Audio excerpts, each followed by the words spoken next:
지난주는 여호와 하나님께서 아담과 하와를 에덴 동산으로부터 왜 추방하시게 되었는지, 그리고 추방당한 이 사람이 동산 밖에서 어떠한 삶이 시작되었는지를 살펴보았고, 하나님께서 그 사람을 쫓아내시고 에덴 동산 동쪽에 그룹들과 화염검을 두어서 생명나무의 길을 지키게 하심으로 이제 이 사람들에게 주어졌던 하나님의 그 영원성을 가진 생명이 상실됨으로 말미암아 이제 하나님의 영원하신 생명의 호흡이 단절되고 이제 하나님과의 관계가 파괴되었음을 이제 보여주었습니다.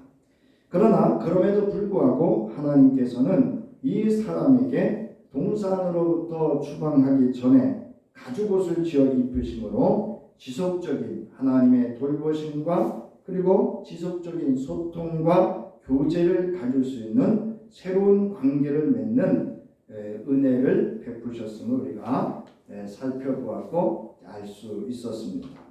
자, 오늘 본문은 3장의 에덴 동산에서 추방당한, 즉 동산 밖에 거하는 사람들의 첫발을 내딛는 인류 역사의 현장을 보여주고 있습니다. 그래서 에덴의 동산에서 여자와 그의 남편이 뱀의 시험에 빠져 범죄한 후 하나님과의 수직 관계가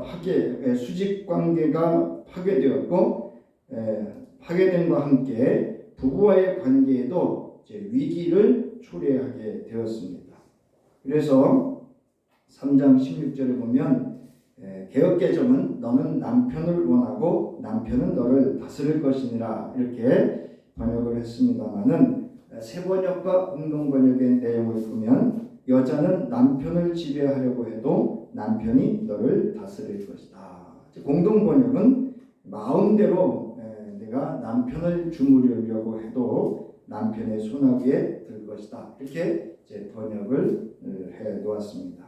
자, 이렇게 인류 역사에 있어서 이런 부부의 갈등은 주님께서 다시 오시는 그날까지 계속 되어질 것입니다. 자, 이 죄의 결과는 이제 형제 관계도 파괴하고 있음을 오늘 본문에서 보여주고 있습니다. 이 사건을 잘 살펴보면 이런 가족 사건에서 출생에 대한 언급을 제외하면 아담과 하와가 등장하지 않습니다. 그리고 가인과 아벨의 이야기가 쭉 전개가 됩니다. 그래서 이 4장은 아담의 계보가 아니고요, 가인의 계보입니다. 자, 이것은 단순히 가인과 아벨의 형제 이야기가 아니라 형제를 죽인 가인의 이야기이고 그 계보에 대해서 이야기하고 있습니다. 이 점을 강조하기 위해서 저자는 지속적으로 아벨을 그의 형제라는 말로 수식하고 있으며, 기록 순서에서도 여러분 이제 오늘 본문을 쭉 읽었습니다만은 계속 누가 앞에 나오죠? 가인이 먼저 나오고 있는 것을 볼 수가 있습니다. 그리고 가인의 행동 중심으로 본 이야기가 4장의 이야기가 전개되고 있음을 알 수 있습니다. 자, 가인의 이야기는 여러 면에서 3장의 아담과 하와의 이야기와 대조를 이루고 있습니다. 아담과 하와의 이야기는 절제되지 않은 욕망, 탐심으로 인한 하나님처럼 되려고 하는 그런 그 욕망에 초점을 맞추고 있는데, 가인의 이야기는 불합리화. 그러니까 누구의 재물은 받고 누구의 재물은 안 받고 에서 가져온 시기심이 인간의 행실에 어떤 결과를 초래할 수 있는 것에 초점을 맞추고 있습니다. 즉 아담과 하와의 범죄 후에 발생한 후유증이 뭐냐는 거죠. 그거는 시기심이다. 시기심. 그것도 어디 앞에서? 하나님 앞에서의 제사 예배를 놓고 시기심이 작동되어 이제 살인을 행하는 그런 범죄를 행하는 것을 볼 수가 있습니다. 자, 아담과 하와의 죄는 하나님의 말씀에 불순종하여 행한 반역하는 것이었다면 이 후유증으로 인한 인간의 가장 원초적인 본능 중 하나인 시기가 어떻게 가인과 아벨의 형제들 사이에서 비극을 초래하는가를 보여주고 있는 것이 4장의 내용입니다. 자, 그 다음 페이지. 아담과 하와의 이야기에는 나무의 열매에 대한 분별력 상실이 화근이었는데 가인의 이야기에서는 땅의 열매가 화근이 됩니다. 이제 아담과 하와는 생명나무와 선악을 알게 하는 나무의 열매의 문제였습니다. 근데 지금 이 가인과 아벨은 땅의 열매의 문제로 그 화근, 즉 재앙을 가져오는 근원이 됨을 볼 수가 있습니다. 자, 그로 말미암아 아담과 하와는 죽음을 두려워하여 숨었습니다.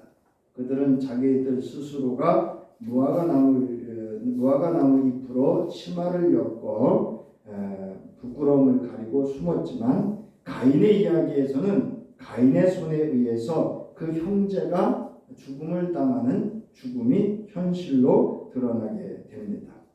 그 다음에 4장과 3장의 이야기는 연결이 또 되는 부분도 있습니다. 여호와 하나님께서 죄인에게 네가 또는 그가 어디에 있느냐 이렇게 묻습니다. 아담에게 아담아 내가 어디 있느냐 이렇게 묻고 가인에게는 내 동생 아벨이 어디 있느냐 이렇게 묻습니다. 이 질문에 대해서 또 동일한 반응을 볼 수 있는데 아담과 가인 두 부자죠. 부자 간의 반응을 보면 여전히 책임을 회피하고 자기 합리화와 자기 변명하기에 급급해하는 것을 볼 수가 있습니다. 여호와 하나님께서 아담과 가인에게 선언하신 심판 내용의 말씀이 비슷합니다. 이제 우리가 앞으로 살필 텐데요. 그 내용이 비슷하다는 것을 알 수가 있습니다. 죄인에 대한 하나님의 선고가 끝난 후에 아담이 에덴의 동산에서 추방당한 것처럼 가인도 이제 추방을 당합니다. 심판을 받아 추방당한 두 사람 모두, 즉 아담과 가인 모두 자신들이 살던 곳에서 어느 쪽으로 이동을 하는가 하면 동쪽 방향으로 이동을 합니다. 자, 그리고 이 4장은 크게 네 부분으로 나눌 수 있는데요. 여러분 그것은 여러분 나눠드린 그런 자료를 참조하시면 도움이 되는데 무엇보다도 이 4장에 있어서 그동안 여러분이 아마 들어보지 못했을 그런 내용인데요. 여기 보면 이 이야기들은 즉 가인과 아벨 그리고 가인의 계보 라멕의 노래 그리고 25절로부터 26절에 보면 아벨 대신 아담과 하와가 누굴 낳죠? 셋을 낳죠.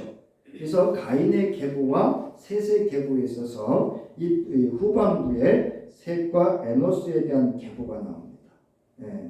그래서 이것들이 서로 연관성이 없어 보이는 것 같지만 잘 보세요. 사회의 발전을 암시하는 문구들의 사용을 통해서 통일성을 부여받습니다.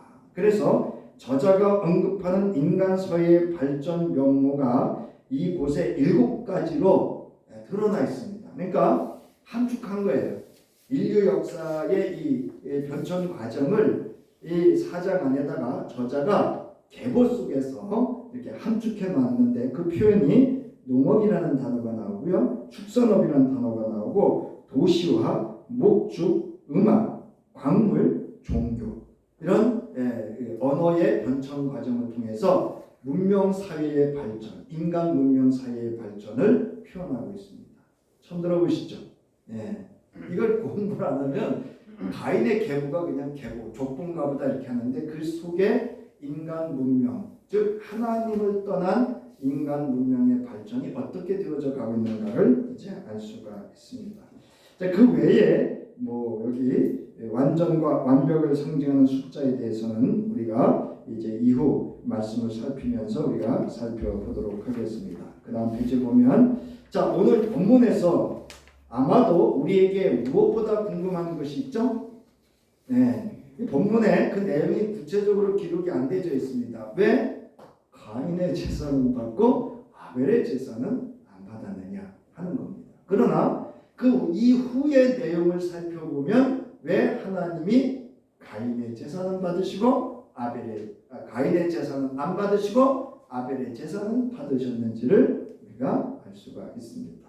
이거를 우리가 이제 문맥 전후를 통해서 어떤 상황에 대한 이해를 할 수 있는 그런 내용입니다.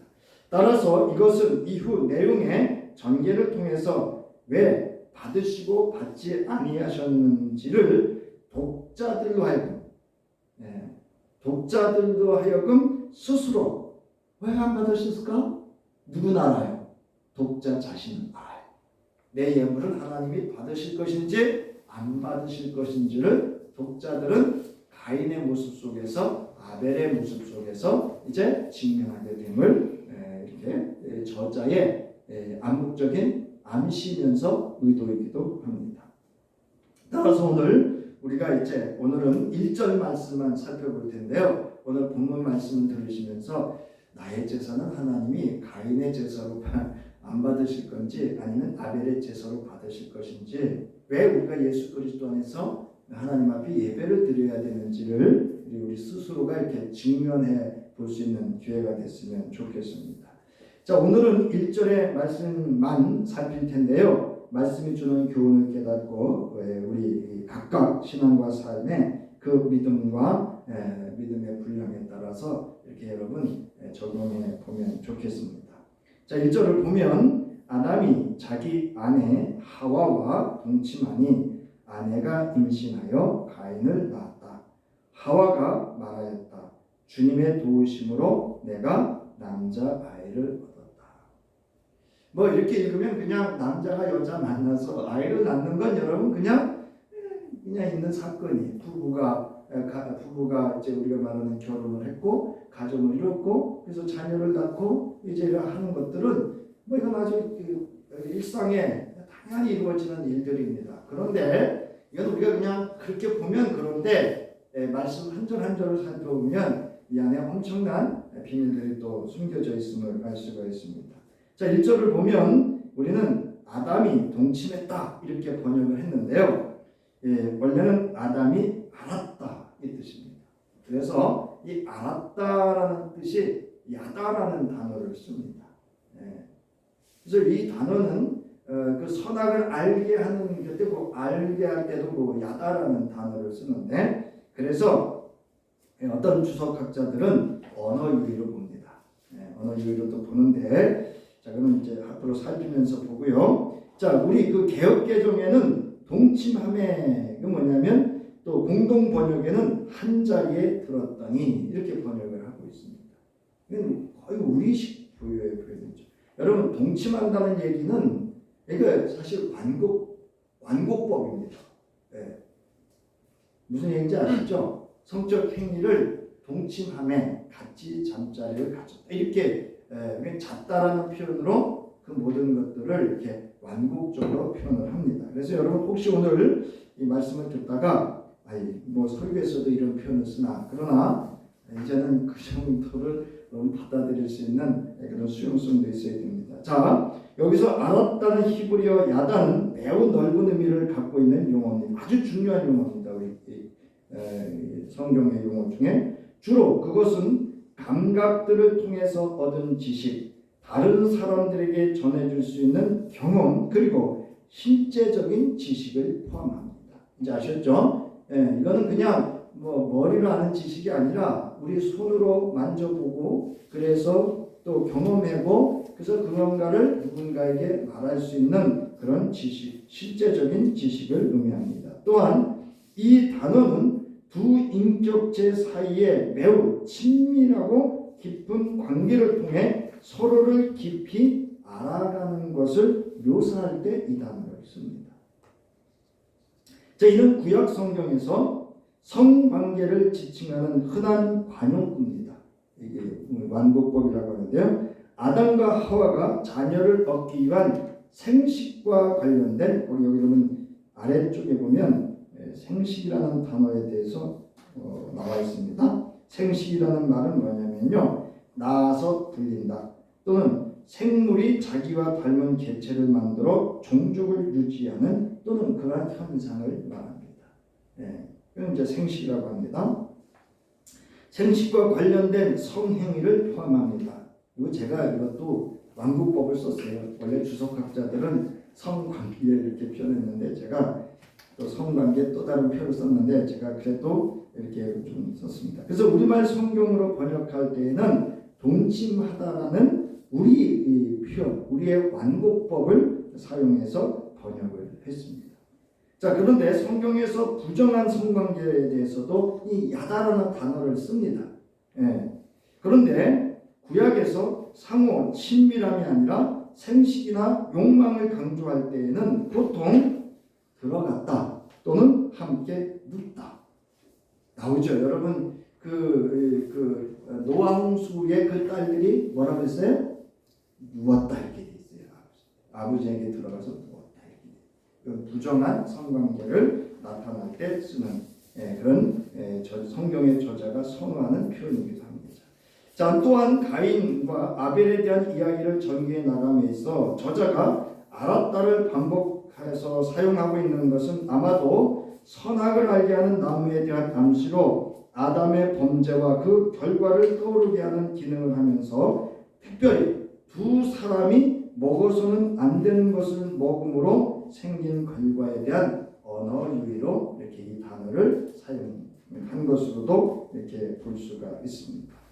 자, 그래서 오늘 본문에서 알다라고 하는 것은 무엇과 이렇게 친밀하다라는 의미로서 우리 개역개정에서는 동침하다 이렇게 표현을 하고 있습니다. 그러나 이것은 남녀가 성적 관계를 가짐으로 해서 알게 되는 그 모든 것들을 의미하고 있습니다. 그래서 단순히 이 성행위만을 의미하는 것이 아니라 이제 오늘 이 본문을 살펴보면 그 이상의 의미와 뜻이 내포되어져 있음을 알 수가 있습니다. 자, 1절에서 알다라는 말은 남편과 아내 사이에 가장 친밀하고 소중한 관계에 사용되는 것입니다. 그러면서 거기 나와 있죠. 이 단어 그리고 이 표현은 동물에게는 사용하고 있지 않다는 겁니다. 이제 아셨죠? 네. 자, 그러므로 아담과 그의 아내 하와 즉 부부의 성적인 관계를 갖는 것을 서로가 서로를 충분히 알고 서로를 더 깊고 더 친밀하게 아는 관계인 야다로 묘사하고 있는 것이 의미심장하다는 것은 이제 다음 어구에서 알 수가 있습니다. 이제 다음 어구에 보면 그의 아내 하와와 이렇게 돼 있어요. 동침함에 하와가 임신하여 가인을 낳았다. 아담의 아내를 하와라고 이름을 부르고 있는데 이 동침한 것이 큰 의미가 있습니다. 자, 하와가 모든 산자의 어머니라는 존재로서의 역할을 수행하고 있는 것을 뜻합니다. 이는 하나님의 자비로운 말씀이 이루어질 것과 아담의 믿음이 부적절하지 않았다는 것에 대한 첫 암시이기도 합니다. 창세기 3장 15절로부터 16절에 있는 그 여자의 후손에 관한 자비로운 말씀을 그래서 여자는 뭐 하지 않죠? 하나님이 여자는 저주하지 않았습니다. 성경을 잘 보셔야 저주하지 않았어요. 왜냐하면 그 후손 때문에. 그 다음에 아담의 믿음 그 3장 20절에서는 아담이 하와의 이름을 지어줬죠. 자기 아내의 이름을 하와다. 모든 생명의 어머니라는 그 하나님에 대한 그 선고의 내용, 심판의 내용 중에서 그가 소망을 보았다는 것을, 믿음의 소망을 보았다는 것을 이제 알 수가 있습니다. 자, 아담과 그의 아내 하와가 동침하여 하와가 임신을 하였고 가인을 낳았습니다. 그래서 하와는 그 아이를 가인이라고 하며 그의 이름에 대하여 신앙 고백이 담긴 선언을 이렇게 합니다. 내가 여호와로 말미암아 등남하였다. 이제 이 카인이라고 하는 이름의 뜻이 뭐냐면요, 얻다 또는 소유하다 이런 뜻입니다. 자, 이를 직역을 하면 이렇습니다. 내가 얻었다. 여기 잘 보셔야 돼요. 내가 얻었다. 주어가 누군지 잘 보셔야 돼요. 주님으로부터 말미암아 사랑을.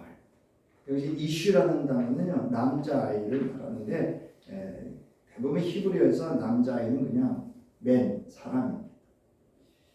자, 남자 아기는 보통 벤 혹은 엘레드라는 히브리어로 표현되는데 여기서는 하나님의 창조 행위로 얻어진 사람이라는 이슈라는 단어를 쓰고 있다는 것도 우리가 주목해야 됩니다. 그러므로 하와가 낳은 가인은 이 세 가지로 번역을 하고 있습니다. 이걸 전치사로 쓰느냐, 접속사로 쓰느냐, 속격으로 쓰느냐 뭐 이런 그거에 따라서 이 에트라는 단어가 여호와의 도우심 또는 함께하심으로 여호와로부터 얻었다는 것으로 하와가 모든 산자의 어머니로서 아담과 동침하여 임신을 하게 되었고 카인을 낳게 되었음을 나타냅니다. 그래서 대부분의 현대 주석가는요 에트라는 단어를 전치사로 보고 무엇의 도움으로라는 해석을 선호하고 있습니다. 그 다음에 우리말에도 말미암아라는 단어는 순수한 우리말인데요. 어떤 현상이나 사물 따위가 원인이나 이유가 된다라는 거죠. 그러니까 이 말미암았다라는 건 카인을 낳는데 누가 개입했다는 거예요. 쉽게 얘기해서 그 원인과 이유에 하나님이 있다 이런 뜻입니다. 이제 이 말미암아 뜻을 아시겠죠? 자, 결국 하와는 자신이 가인을 낳은 근거를 하나님의 개입으로 돌리면서 이를 인정합니다. 하와는 생명을 낳는 일에 하나님의 창조적 행위를 반영하여 하나님의 언약적 신명, 그러니까 3장 15절을 여기다가 이제 신앙 고백으로 하와가 표현하고 있다 이렇게 보시면 됩니다. 그래서 언약적 신명을 인정하고자 하며 여호와 아도나이 즉 주님이라는 그 칭호를 사용해서 이게 이제 믿음 없는 표현인데요. 신인 협동, 이게 반신반이라는 뜻 이렇게 제가 단어를 썼는데요. 신인 협동을 드러내고자 합니다. 즉 하와가 가인을 얻었다는 것은 하나님은 하나님의 역할을 했고 나는 무슨 역할을 했다? 내 역할을 했다. 나 없으면 하나님이 가인을 못 낳았다 이런 뜻입니다. 그러므로 본질적으로 내가 이 일을 해냈습니다라고 말함으로 여자 하와가 주어가 됩니다. 이제 아셨죠? 이제 저자는 독자들에게 하와의 말에서 가인과 삶과 가인의 삶과 계보에 나타날 문제를 예견할 수 있도록 하였습니다. 이제 아시겠죠? 왜 하나님께서 가인의 제사를 받지 않는 그 문제가 여기서부터 이 어머니의 신앙 고백으로부터 시작되었다는 걸 알 수가 있습니다. 여기에 저와 여러분도 도전을 받으셔야 됩니다. 우리가 자녀들 앞에서 어떤 신앙 고백을 해야 되는지. 자, 오늘은 이제 결혼을 하는데요. 자, 오늘 1절까지만 살펴보았습니다. 1절에서 에덴 동산에서 추방당한 후 아담과 하와가 부부이면서 동시에 부모로서의 역할의 시작을 볼 수 있습니다. 따라서 오늘 본문을 통하여 우리에게 부부이며 동시에 부모로서의 역할에 대하여 한번 우리 스스로 적용해 보도록 하겠습니다. 자, 부부를 통하여 하나님께서는 남자와 여자에게 주셨던 창세기 1장 28절에 남자와 여자에게 주셨던 언약의 복을 실행하고 있습니다. 하나님께서는 그럼에도 불구하고 모든 인류 즉 부부를 통하여 이 언약의 말씀을 보편적 은혜 가운데 현재 진행형으로 이루시고 있음을 여러분 믿으시기 바랍니다. 좀 어려운 단어 같은데 어렵잖아요. 보편적이라는 얘기는 거 나와 있죠. 모든 것에 두루 미치는 그런 뜻이죠. 즉 예수를 믿든 안 믿든 무슨 얘기인지 아셨죠? 그러니까 모든 인류의 짝을 지어서 부부라고 하는 그런 인연을 맺고 우리가 말하는 알다라는 것을 알게 되면 이런 뜻입니다. 그래서 이거는 현재 진행형으로 지금도 하나님이 실행하고 있는 보편적 은혜입니다. 자, 부부의 반신반의적인 인간 중심적 사고는 이 신의 협동설이요, 이게 인간 중심적 사고입니다. 사실은 근데요, 제가 이 말씀을 준비하면서 우리가 이 사고를 가지고 있습니다. 신의 협동. 우리 믿음이 지금 그래요. 전적인 우리는 하늘에서 내리는 복이 아니라 내가 원하는 복을 성취해 주셔야 더 좋아하잖아요. 사실은 근데 하늘의 복이 더 크죠. 그 복을 받아 누릴 수 있는 것이 사실은 복입니다. 어찌됐든 자, 이 인간 중심적 사고는 그 자녀를 통하여서도 하나님과 사회에 대하여 인간이 인간에게 행하는 범죄가 반복적으로 미쳐질 수 있음을 보여주고 있습니다. 아담과 하와의 반신반의하는 인간 중심적 태도와 역할은 하나님 앞에서 형제 간의 시기와 폭력, 살인이 발생하도록 방임하게 됩니다. 그렇죠? 형제가 이 카인이 시기를 하고 돌로 쳐 죽이는 과정에서 아담과 하와가 등장합니까? 안 합니까? 안 합니다. 방임하고 있습니다. 이건 오늘날로 말하면 아동학대입니다. 그러므로 그의 자녀들은 부모가 행했던 범죄를 하나님 앞에서 반복하고 대물림하게 되는 것을 볼 수 있습니다. 그러니까 가인의 계보는 뭐냐? 결국 반복하고 대물림하는 뭐가? 그 범죄 현장에서 하나님 앞에서 여전히 하나님을 거부하고 반역하는 행위를 이렇게 하고 있다. 이것이 이후에 보면 사장의 내용을 살펴보면 이것이 인간 문명과 함께 사회로 확산되어 가고 있는, 그래서 인간 문명이란 뭐냐? 인간 중심, 인간이 주인이 되어서 이루어가는 그 문화의 그 살아가는 삶의 방식들을 이야기하고 있습니다. 자, 오늘도 신자들 중 대부분의 부부 또는 부모들은 자녀를 낳는 것이 신인 협동으로 믿어. 우리가 이거를 잘 생각해 보세요. 그 3에서 1장에 보면 한나가 그 아들 사무엘을 얻을 때 전적으로 누구의 은혜로 자기가 아이를 낳았다 그랬죠? 네? 아니, 누구의 은혜라 그래요? 하나님의 전적인 주심이라고 그랬잖아요.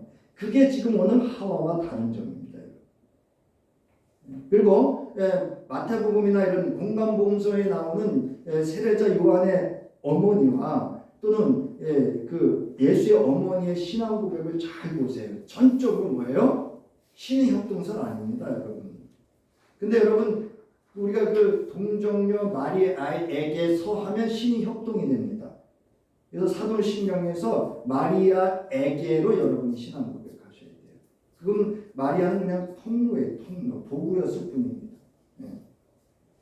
자, 오늘 신자들 중 대부분의 부부 또는 부모들은 자녀를 낳는 것이 신인 협동으로 믿어 자녀를 자신의 소유물로 여기고 학대하거나 과잉 보호, 과잉 양육을 하는 경향이 있습니다. 예수 믿으면서도 그래요. 그러나 하나님을 믿고 예수 그리스도를 따르는 신자로서 여호와 하나님, 즉 생명의 절대성과 주권성은 우주 만물을 창조하신 창조주 하나님께 있음을 믿고 자녀들을 부부나 부모의 소유물로 삼아서는 안 됩니다. 또한 과잉 보호, 양육하거나 더더욱 학대해서는 안 됩니다.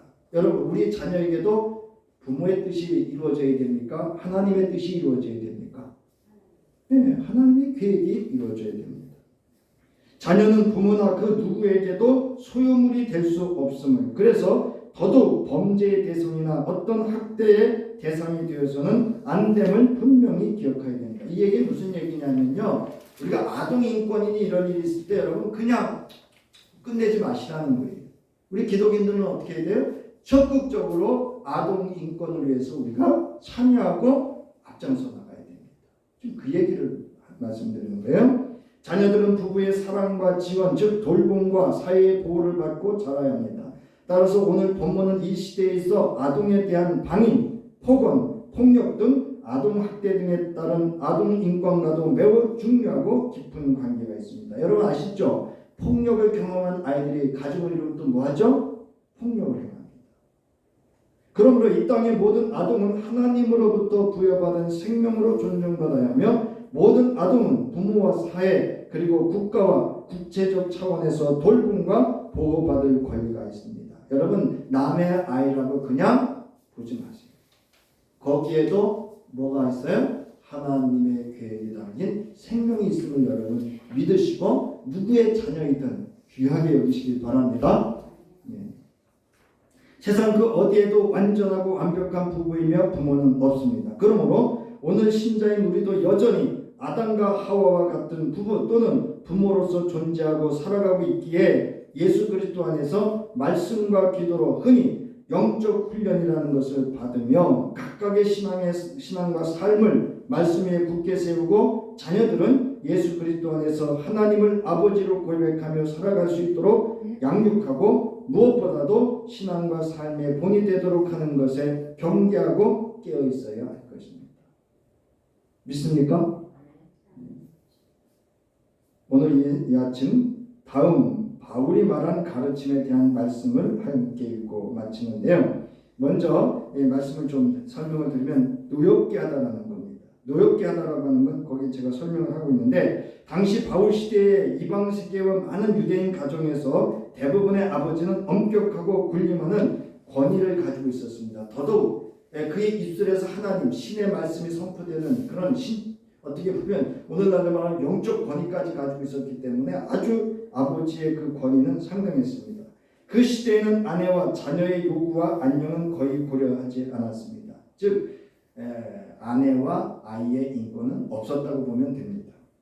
사도 바울은 그리스도인 아버지의 자녀에 대해 가지는 권위에서 자녀로 하여금 분노, 절망, 원망을 가질 수 있게 하는 여기 나오죠. 불합리한 요구와 엄격함을 허용하지 않는다는 것을 바울이 분명히 얘기하고 있는 것이 노엽게 하다는 겁니다. 또한 반면에 여기 오직이라는 단어가 나오는데요. 오직이라는 단어는 주의 교양과 훈계로 지도하며 자녀로 주의 명령을 모든 경건, 복의 기초로 존경할 수 있도록 양육해야 된다는 것입니다. 이게 우리 불완전한 부모로서 신앙 그리스도인으로서의 그 부부와 부모의 역할 중에 하나입니다. 이제 우리 바울 에베소서 4장 6장 4절에 있는 말씀 함께 봉독하고 오늘 말씀 마치도록 하겠습니다. 다 함께 봉독합니다. 시작. 또 아비들아 너희 자녀를 노엽게 하지 말고 오직 주의 교훈과 훈계로 양육하라. 사랑하는 성도 여러분, 우리 자녀들에게 있어서 부모가 주가 아니라 누가 주가 되도록 하나님과 예수 그리스도가 주가 되는 삶을 살 수 있도록 이렇게 양육하는 것이 저와 여러분의 신앙적 영적인 책임입니다. 이제는 우리의 아버지가 되시는 하나님의 무한하신 사랑과 우리 주 예수 그리스도의 구속으로 말미암아 하나님의 자녀가 될 수 있도록 십자가에 죽어주시고 우리에게 하늘의 영원한 생명을 허락해 주신 부활하신 우리 주 예수 그리스도의 은혜와 우리로 하여금 세상을 의지하고 세상 지식과 힘과 방법으로 살아가는 것이 아니라 하나님의 말씀과 하나님의 경험과 하나님의 방법으로 살아갈 수 있도록 우리에게 지혜가 되어주시고 인도자가 되어주시고 도와주시고 힘이 되어주실 성령의 함께하심이 이제 우리가 하나님 앞에 불완전한 부모이고 부부이지만 하나님 주의 훈계와 교훈으로 자녀를 양육하고 또 그 안에서 자녀들은 부모를 공경하고 하나님을 경외하고 경건한 삶을 통하여 하늘의 복을 받아갈 수 있도록 결단하고 돌아가는 저희들의 가정과 모든 삶의 터전과 자녀와 가족과 기업 위에 이제로부터 영원히 함께 하시기를 간절히 축원하옵나이다. 아멘.